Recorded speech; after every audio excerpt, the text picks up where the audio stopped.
Turn goes check, check, and the river is the 7 of hearts.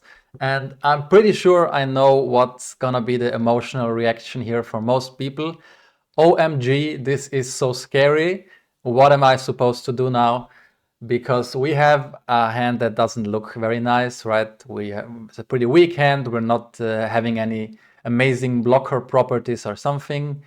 And that's why I want to talk about this hand real quick, because I think it's very interesting. For me, this is a very, very easy check call. Why is it that way? Well, you guys should not forget about what happened on the previous streets. Hello everyone and welcome back. Today we're gonna review a session I played a couple days ago on GG No Limit 200. We're gonna skip all the boring stuff and just look at the hands that we can actually learn something from. So let's go. So we open ace-10 suited from the bottom, get called from the big blind, then we go for a small c-bet, which is fine, and get called. Turn maybe is kind of interesting. I don't know if all of my viewers know this, but on textures like this, the main size we should use on turn is overbet. So basically when the turn runs out clean, so there is no flush complete, no straight complete, the board is not pairing or anything like that. The 8 is a pretty bricky card. We can push our range advantage by using a very big size, which is overbet. You can basically choose the size. You can go like 125%, 150%, or whatever makes you happy. The important thing is that we go big. And I would say this hand here is kind of the bottom of the value range we can do this with. So we go for it. Our opponent calls. And river we will obviously check back on a turn this dynamic. And you can kind of see by how the hand played out that the fact that we're being in position and that we have the range advantage gives us an advantage in general. So we kind of got the maximum out of him on the turn. And yeah, at the same time, if he doesn't decide to develop a donking range or something, which he probably shouldn't on this river, then there's not much he can do in a spot like this. Like, we extracted the maximum on the turn, and on the river we can check back and be happy. Okay, we're opening the king 8 suited from the small blind. And we get called. Absolutely terrible flop for the pre-flop racer here. So probably the easiest way to deal with textures like this is to just check our entire range. So that's what I'm doing here. Our opponent checks back.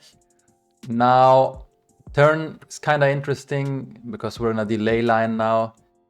The size we're gonna use the most here is gonna be 1/3, and this specific hand kind of makes sense in that department. It wants to bluff. It can't really check call or check raise. I don't think so. Doesn't play very well in those lines. And we're kind of fine with keeping the pot small, because when we hit a straight on the river, it's still gonna be a straight on a flush board. So no need like to create a massive pot or something. Pot controlling, even though we have a bluffing hand, I feel like pot controlling kind of has some merit. So yeah, fits all the criteria for using a small size. So that's what we will do. And people will play pretty poorly against these delay small size type of bets. And our opponent calls. Now river is interesting. I think we should definitely bluff. I'm not thinking too much about GTO or something here. I'm more thinking about the fact that the pool just in these wide range spots, whenever they are clearly not representing a strong range, our opponent didn't step flop, our opponent didn't raise turn. So whenever they end up in a spot like this, they tend to overfold. So I'm not thinking much about, is my hand a good blocker hand, blah, blah, blah, yada, yada. I'm just in the mindset that I'm gonna bluff and that's it. So it's all about choosing the right size, and choosing the right bluffing size, I think, is a lot about figuring out where it will hurt the most for your opponent, right? Where will he have the hardest time defending the correct amount? And I went for a small size here because I think he has a lot of pair plus draw type hands. He has like 4-5, 6-5, 7-5, 6-8, all this kind of stuff that will always call turn, but then will be in a super gross spot now on the river with the queen coming in as well. We can have quite some queen X in our turn bluffing range, like queen 10, queen jack, stuff like this. So like the first reason basically being hitting him where it hurts, but at the same time we're obviously trying to kinda choose a size where we're representing value as well, and we have a lot of hands that could go 1/3 on the river, so that part is fine as well. So I really like 1/3 here. I'm gonna put a huge part of his range in a really gross spot. Like, you guys should not forget about the fact that the optimal river size is not the one that gets him to fold the most in total, but the one that gets him to overfold the most compared to what he's supposed to defend. So I think 1/3 is really cool here. Our opponent calls, and I remember this, he shows us 8-4, which I'm kinda surprised. I mean, if he thinks we're overbluffing this and everything, like, I don't think his call is bad by any means. I just don't expect it on average. So this time our bluff didn't work out, but I feel like most players will fold 8-4 here. So we didn't have any specific info on our opponent, so this seems fine. The button opens to 2.5 big blinds.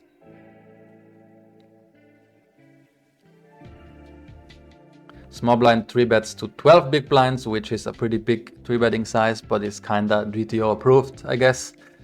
And we're sitting here with pocket tens, and this is kinda interesting. I played a lot on 9max on GG recently, so my trigger finger for just shoving is very light these days. So I was thinking immediately about shoving. I was not exactly sure if how much this happens in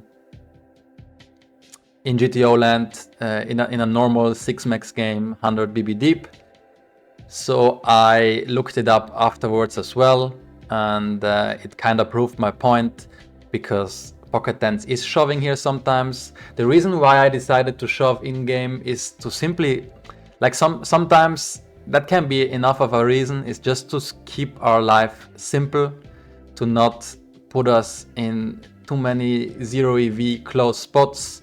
Basically what I'm trying to say here is if I use a normal cold 4-betting size and I go like 24 big blinds or something, and then the small blind ships, I'm gonna absolutely hate life, because it's kind of hard to say how people react to cold 4-bets. Are they shoving like light enough? Are they finding the occasional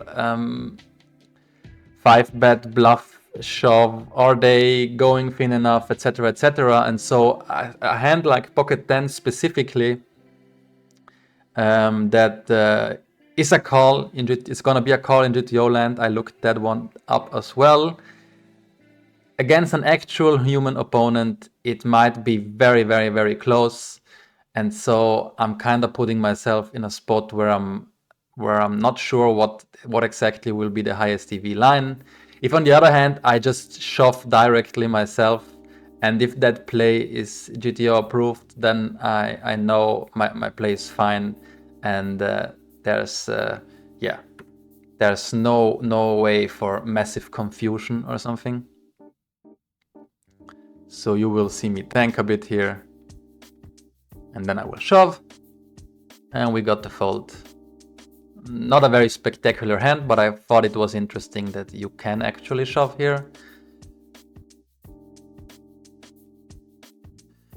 Let's talk about the hand at the top left, ace 10. We decide to go for the very pretty thin 3-bet here. I think even at these stakes, people still don't 4-bet enough cutoff versus button. They would have to 4-bet a lot of stuff, be very aggressive with 4-bets, with bluff 4-bets especially. And I don't think that's happening. So I like to go as wide as possible here. Not gonna go any wider than this, but yeah, this definitely makes it into my 3-betting range. And the fish in the big blind cold calls, so we are multi-way. The board is very dynamic. It is very, very likely that one of our opponents hits something here, so I think we have to be very careful flop with not value betting too thin. That's why I really like putting a hand like this one in our check back range. And turn goes check, check again. So this is kind of interesting. Our opponents have checked twice now. I mean, flop was not really a range capping check, at least not for the regular. The fish might have a donking range, but once they check again turn, they're definitely usually pretty capped.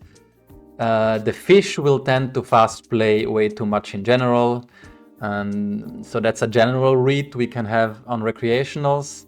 And if we think about the regular involved in the hand, he should be very, very focused on extracting the maximum from the recreational. So with him having position on the recreational, and with there being the risk that turn checks through and he loses another street of value, I think it's very, very unlikely that the regular has a decent hand here, that like a queen X or better, that could extract 2 streets of value, and he decides not to do it with the fish having checked. So I expect the reg here to value bet pretty thin. So what this tells me is that my hand is probably good in most cases. So what do I want to do? Do I want to check it back or something? And the bluff catch river? I don't think so, because multi-way equities run very close, right? We have to be very careful to not let both of our opponents realize too much equity. If I check back here and then the river is, I don't know, some sort of jack or king or something, even if they don't make a straight, but let's say they make a pair, like it's, what I'm trying to say is it's very good to clear out equity against hands that will just fold. So if my opponent here, if the fish here folds, I don't know, king 5 of clubs or something, I'm obviously super happy about that. And at the same time, if I wanna really commit to my read that I have the best hand here almost always, I don't even have to be shy with my size. And there are a lot of pair plus draw hands. So my plan here, you will see that I ended up betting big. And the reason for this, it might seem a bit like an overplay, but I think it's fine. Like A, because I think I have the best hand almost always, and B, because I think that there's a lot of value to be had from the recreational. There are a lot of pair plus draw hands that he could have that will never fold, like Jack 10, King 10, Jack 9, King 9, all these sorts of pair plus draw type hands, and he will never fold them. So but at the same time there will be many river runouts like a jack, a king, a diamond, where I can't extract value anymore. So I want to charge all these combos now as much as possible, and then obviously I will mostly just check back river. So that was the idea here. I thought it was kind of an interesting hand because the turn big step might not seem very intuitive to some of you guys, but You can also let me know in the comment section what you think about it. From my point of view, it makes quite some sense. Let's see what else we got. We're opening from the cutoff. We're opening very small because the player behind us has only 30 big blinds. Not sure if this is a recreational or a reg who is experimenting with some kind of short stack strategy. It is a bit weird, but we're gonna try our best of playing against it. Normally in this dynamic, king queen off is mostly just a fold or to some degree a bluff 4-bet. But at this stack size, I think offsuit Broadway hands tend to perform much better, and at the same time, him sizing down makes sense because he doesn't want to give us too good of a price for the shove, for the all-in. But obviously at the same time the price is kind of better. So I haven't played against 30 BB stack much, so I'm not 100% sure if this could still be a fold or if this I thought it becomes a call, but I'm not entirely sure. I think what's interesting is post flop because we face this small c-bet, and it might be intuitive to just call here, the first thing that comes to mind, right? But I think the lower the stack to pot ratio, the more we are just happy to play for our entire stack, right? With a combo like this one. And at the same time, we really like being out of position. Equity denial becomes kind of interesting. We really don't want to, like, the problem if we just call here is that turn he can always just check back, and what happens that way is that he sees all the 5 cards just because he went for the small c-bet on the flop and we didn't attack it. So do we want to really let him realize so much? I don't think so. This hand kind of needs some protection from random ace-x combos, and then there's this whole part like 9-8 suited, queen-jack suited, ace-jack, ace-queen, all these type of holdings have quite some equity. So I don't think we want to let him realize with this whole part. So I decided to go all in. Also, we're not having a diamond, so even his diamond draws, we don't wanna. You see me messing around with the size here, but I think there's absolutely no point in using a smaller size than shove. And that's what we do. And we're up against king jack, kind of interesting. He's probably 3-betting very aggressively with this short stack. And yeah, it worked out. Nice to see it. The button opens to 2 big blinds. We have king jack off and we decide to call. This hand could 3-bet as well at some frequency. This time we go for the call.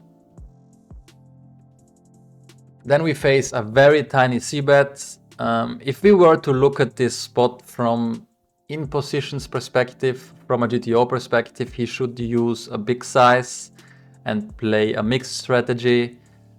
That said, I think against most opponents, even at these stakes, it's probably fine to play a strategy where we see bet entire range. So I'm not super surprised to see this. And if he uses this very small size, I'm kind of assuming that he's betting entire range, but we can obviously not know for sure.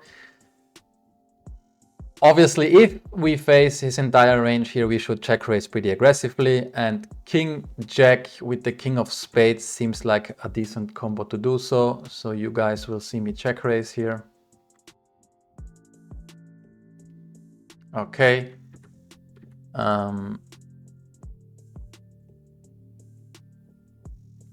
Let's see what happens. Our opponent calls. Turn is a king. This is kind of interesting.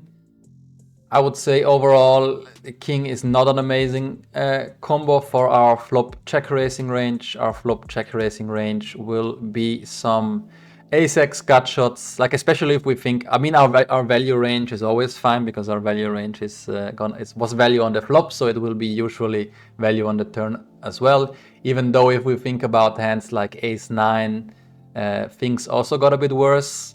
And thinking about our bluffing range, we will have on the flop some gut shots, right? Some ace-3, ace-5, 5-6, stuff like this, and that part completely missed. We will have some flush draws. The flush draws also didn't improve. So yeah, overall not an amazing turn for our flop check raising range. What does that mean? We will our range overall, we will check quite a bit and give up with a bunch of bluffs. As many of you might know, a very common counterplay to check raise check is to step small in position for the button here. And so at the same time, we need to make sure that we defend our check raise check range a little bit. We don't want to be that guy that when he check raises and then checks turn is always into give up mode, because then our opponent can exploit us by stepping 1/3 super light or with his entire range. I know that is kind of common. So we don't want to be that guy. So what does that mean? We need to protect that checking range a bit. What are good hands to protect the checking range with? It's either hands that are really, really strong because they're gonna check raise. They're going for the check raise again. Could be some type of set or something. But then another optimal candidate for defending the check raise check range is a hand like this one, which can't necessarily get 3 streets of value, like betting turn now and then shipping river or something like that with king jack is too thin, especially against the pool. So that's what makes it, in my opinion, a premium hand to defend the checking range on the turn. And that's what I'm gonna do. Gonna keep betting with some hands like, I don't know, pocket 9s or something, pocket 4s. Can bet king 9 and stuff like that. But yeah, this hand that doesn't necessarily need to extract value, I think slots very well into this checking strat. And then the river, I think, is really, really interesting, and that's why I'm showing you guys this hand. I remember here thinking for quite a bit what's gonna be the best way to extract value. Basically, we're having a hand, that's the first thing we should realize, we're having a hand that is worth at least overbet. Like, it would be, like, whenever you have this type of hands, you should be into this mindset that extracting a size like 75% would be a bit of a disaster. We're definitely not extracting enough that way. So I'm trying to avoid those type of sizings here. And so what are the options? We could go for a check raise, we could go for an overbet, or we could bet small and hope to get raised. I think those are the 3 options. Usually I have more of a preference for overbet or check raise because I think the small size doesn't get raised enough, especially doesn't get value raised lightly enough. So that's gonna be the first options that I'll think about. The problem here is, I think, I mean, overbet could work. He could range c-bet flop and then call the check raise with a hand like ace king, and then he decides to be funky on the turn and check it back, blah blah blah. But still, I don't think he will have so many king x in his range. So overbet a bit. Check raise, I think with how the board ran out, he has a lot of medium value. He will have quite some 9x. Those are the most intuitive checkbacks on the turn. He could also have some jack x, he could have ace jack or something. And the problem with going for the check raise is that whenever he has a 9 or a jack, and he will have quite some of them, especially 9x, we will lose value because he will check back and we won't make any additional money and the hand is over. So that one I also don't really like so much. So again, for some reason, I landed on this conclusion that the small size is probably best, because again, we accomplish two things at the same time. We get thin value from 9x, and I think this is very important, the more you play poker, the more you start to see these, how to call them, possibilities, I guess. And the more you develop this ability to put yourself in the opponent's shoes. And if I put myself in his shoes here, and I'm thinking, yeah, he could have hands like 10-9, Queen-9 and stuff like that, but even Ace-9.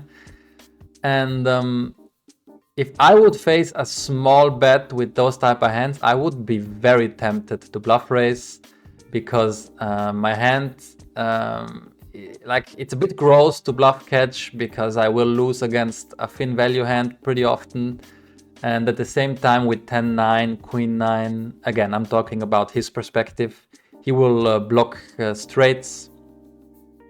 So it might, yeah, he might see it as a very nice opportunity to turn those hands into a bluff. So that was what was going through my mind. That yeah, I can do two things at the same time: extract thin value and maybe induce a bluff raise.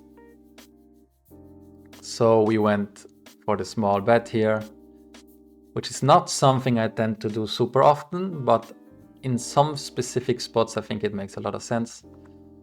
And just a second. Okay, we got a call, and our opponent had Queen-9 indeed. Yeah, unfortunately that we didn't induce the bluff raise, but still, I think it makes sense to play it that way. So button opens to 2.5 big blinds, and we defend in the big blind with 10-8 off. We face a small c-bet and decide to call. We could check raise some pairs here, but this one doesn't need so much protection and seems fine in the check calling range. Turn goes check check, and the river is the 7 of hearts. And I'm pretty sure I know what's gonna be the emotional reaction here for most people. OMG, this is so scary. What am I supposed to do now? Because we have a hand that doesn't look very nice, right? It's a pretty weak hand. We're not having any amazing blocker properties or something. And that's why I wanna talk about this hand real quick, because I think it's very interesting. For me, this is a very, very easy check call. Why is it that way? Well, you guys should not forget about what happened on the previous streets. Yes, the river is flush completing. Yes, that looks kind of scary, but we have to think about his range and about what happened. So he checked back turn. Most people will just c-bet their flush draws on the turn. I think we can agree on that. So his action of checking back turn is actually capping his range in a pretty hard way. So what I'm saying here is that he doesn't get to the river with as many flushes as you might expect. So the river card is actually not very favorable for his range, and he has to be very careful to not overbluff here. If we think about the part of his range that could bluff, if we think about all those combos like 10-9, Jack-10, Queen-10, Queen-Jack, all these type of combos, I think most of them, for most players, are pretty intuitive checkbacks on the turn, because they will construct their turn c-betting range in a very equity heavy way. So everything that isn't an obvious draw or something gets usually checked back at a pretty high frequency. So what happens here is our opponent gets to the river with some flushes, but really not many. At the same time, our opponent gets to the river with a massive portion of air, because this whole offsuit Broadway part of his range will mostly check back turn and didn't improve on the river. So what's the consequence? if our opponent doesn't realize that and doesn't realize that he has to take it very, very easy with his bluffing range because he doesn't have so much value and he needs to be careful to not be unbalanced, and if he just makes a very ABC kind of thought process thinking, well, this river looks scary, my opponent checked, I have Jack 10, so why should I not bluff? Then what will happen? Our opponent will massively overbluff. And it's very important, guys, when our opponent massively overbluffs, forget about all this fancy stuff with blockers and whatnot. Our hand doesn't look like a premium bluff catcher, I know that. But it's very simple. As soon as our opponent heavily overbluffs, every combo that beats his bluffs becomes all of a sudden a decent bluff catcher. Doesn't matter if we have an 8, a 5, a deuce, a 7, whatever it is. Some will have slightly better properties, other will have slightly worse. But what we can do is just call all of them. So let's see what happened. Let's see if we were right. I mean, it's a bit unfair because I played the hand, so I know I was right, but I know I am right here in general. I tanked a bit in-game, but just to not make it too obvious, I made my decision as soon as I saw this river, and you guys should do the same.